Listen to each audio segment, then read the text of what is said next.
आज प्रभू रामचंद्राच्या रामनवमीच्या निमित्तानं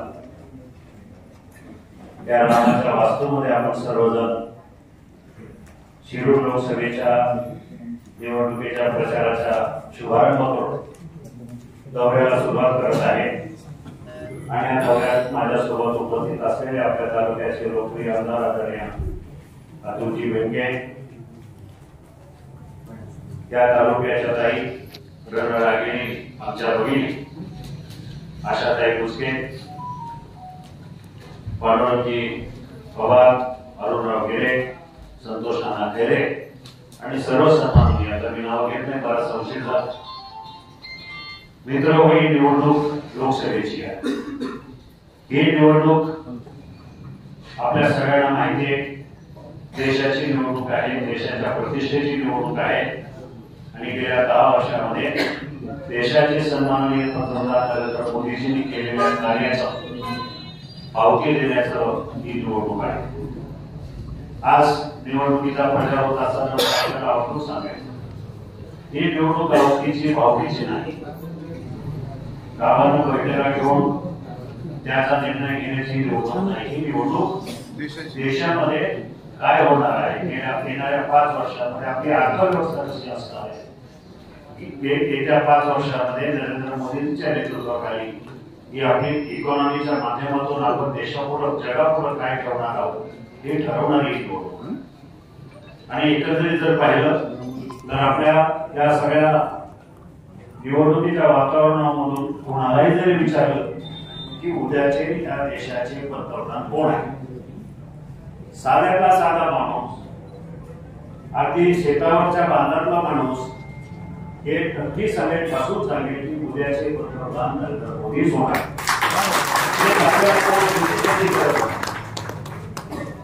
कारण मला एक गोष्ट मी समजतो, मी आंतरराष्ट्रीय बाजारामध्ये पण व्यापार करत असतो, बाहेर व्यापाराच्या निमित्तानं परदेशात जात असतो, पण गेल्या 10 वर्षांमध्ये भारताचे रिकॉग्निशन, ती ओळख, जी प्रतिष्ठा मोदीजींच्या नेतृत्वाखाली मिळाली, ती म्हणजे मी तुम्हाला एक उदाहरण सांगतो। आशिया खंडातले असे काही देश आहेत की पूर्वी 15-20 वर्षापूर्वी त्या ठिकाणी दुकानावर पाटली यायची जायची, इंडियनचा नॉट अलाउड, भारतीयांना त्या दुकानामध्ये प्रवेश नसायचा, कारण आपण खरेदी करण्याची क्षमता नव्हती।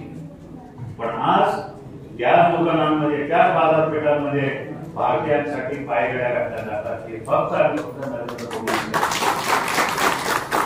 अर्थव्यवस्था बघा, जगाच्या अर्थव्यवस्थेमध्ये आपल्या आजूबाजूच्या जगाच्या देशाच्या अर्थव्यवस्था बघा,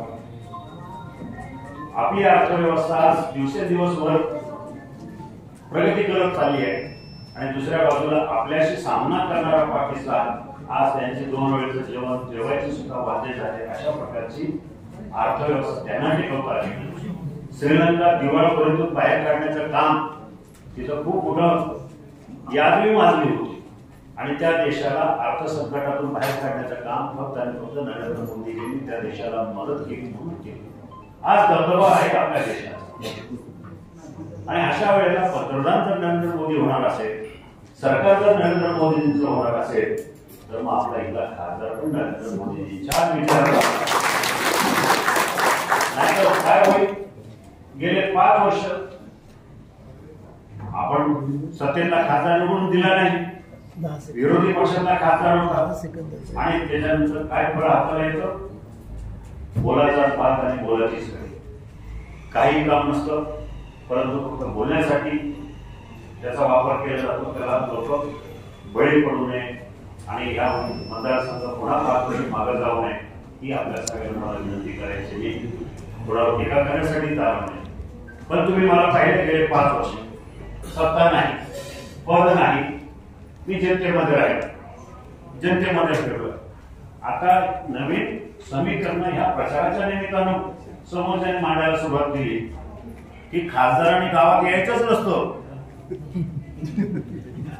त्यांनी दिल्लीतच थांबायचं असतं, लोकांच्या अडीअडचणीला जायचंच नाही, ते नागरिक शासनामध्ये असं नसतं आणि खासदारांनी गावामध्ये फिरायचं, गलोगली फिरायचं, ते आपल्याला कोणाला पडतं का? कारण आपण सर्वसामान्य माणसं, आपण एखाद्याला निवडून देतो, आपल्याला वाटतं ह्या माणसाने आपली काही कामं करावे, आमच्या अडचणीला यावं.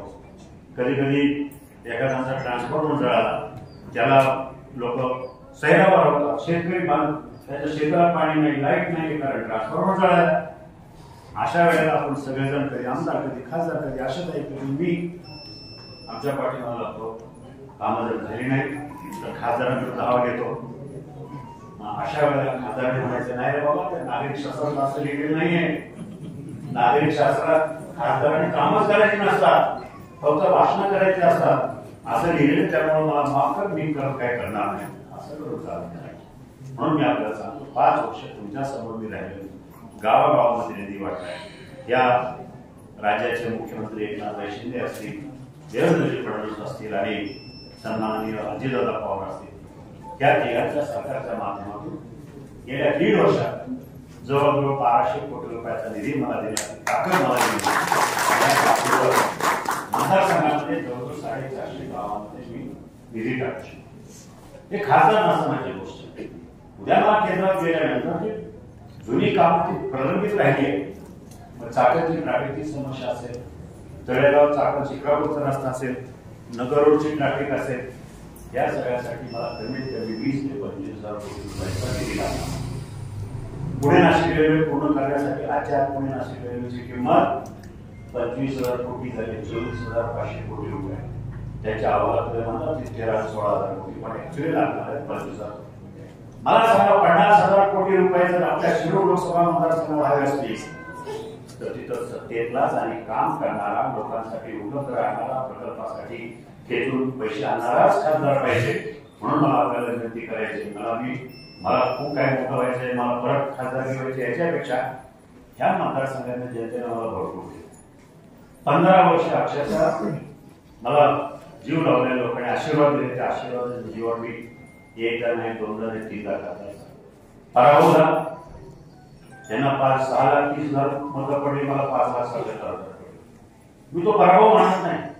दुसऱ्या दिवसापासून मी कामाला लागलो. एकच की ज्या लोकांनी मला 6 लाख लोकांनी मला आशीर्वाद दिले, त्यांना मी वारंवार असू, त्यांच्यासाठी काम करत राहू. मग आदिवासी भागामध्ये जुन्नर, आंबेगाव, खेड, मावा सगळ्या ठिकाणी गेलो. कुणाचं घर झालं, कुणाचं घर उद्ध्वस्त झालंय, कुणाचं काय झालंय, जनावर पेली. अशा ठिकाणी मी स्वतः माझ्या खिशातले पैसे खर्च करून लोकांना मदत करत आलोय. आणि ह्या पुढे कारण माझी बांधिलकी आहे लोकांची. मी नुसते लोकसभेमध्ये भाषण करून थांबलो नाही. माझं जाहीर आव्हान आहे, आपल्या या पुणे जिल्ह्यातून सर्वाधिक जास्त भाषण मी माझ्या काळात केली आहे. म्हणजे 2014-2009 5 वर्ष आपण कम्पेअर करा. माझी 52 भाषण, त्यांची 27 भाषण. माझे शेतकऱ्याच्या संदर्भामध्ये 8 प्रश्न, त्यांचे 2च प्रश्न. माझे बैलगाड्याच्या संदर्भामध्ये 6 प्रश्न आहेत, 2 वेळा माझी बिलं मांडलेली आहेत. त्यांनी एकही तारीख मांडलेली आहे, 2च प्रश्न केले. पण मला तसं पटवून देता येत नाही. मी नाटकी ढंगामध्ये बोलू शकत नाही, पण सर्वसामान्य तुमच्या गोरगरिबांसारखं प्रश्न मांडले. मला विनंती करायची, गेल्या वेळेला संतोष नाना असेल, आशाताई असतील, सगळ्यांच्या मार्गदर्शनाखाली नारायणगाव घराणी मला गावचा वकीलदार असून सुद्धा खूप मोठा न्याय दिला. यावेळेला मला अपेक्षा आहे त्यावेळेला जास्तीत जास्त आघाडी नारायणगाव शहर आणि परिसरामधून मिळेल.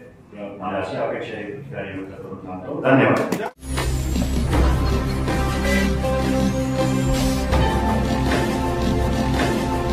ताज्या घडामोडी आणि नवनवीन माहिती मिळवण्यासाठी समाज दर्पण या YouTube चॅनलला सबस्क्राइब करा आणि बेल आयकॉनवर क्लिक करा.